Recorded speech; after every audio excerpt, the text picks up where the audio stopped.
Integra Engineering India Ltd, a specialized products manufacturer for power and transport sector. With a market cap of 937 crore rupees and currently trading at 273 rupees per share.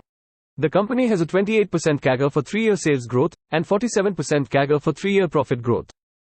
The company was incorporated in year 1987. They are based in Panchmahal, Gujarat, with more than 800 employees and 2 manufacturing plants. The company manufactures a specialized products for power and transport sector. They also design and manufacture sheet metal, wiring, and electromechanical solutions. Company is a subsidiary of Integra Holding, Switzerland. They are listed on BSE with 107% CAGR for 3 years stock price. The revenue concentration of the company from its top 2 to 3 clients is increasing from year to year, which is not a good sign. The performance of the company in fiscal year 2021 was impacted by COVID-19. However, the company is now showing good signs of recovery. The profits increased almost 3 times in last 4 years. There has been no change in the promoters' holding of the company in the last 4 quarters. There are some domestic investments in the company. As of now, there are no foreign investments.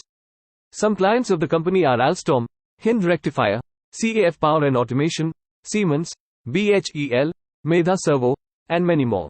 The company has good clientele from both domestic and international market. Coming to some key highlights. Company holds various certifications for process, quality, environment, and safety standards. Due to increasing demand, company plans to invest into construction of new production buildings and install new machinery.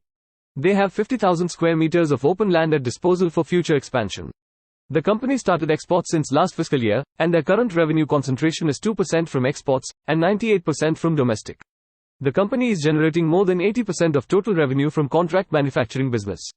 They are focused on supplying research designs and standards organization approved products to Indian Railways and development in metro projects. Thanks for watching. If you like this video, please give a thumbs up and consider subscribing to the channel. See you next time.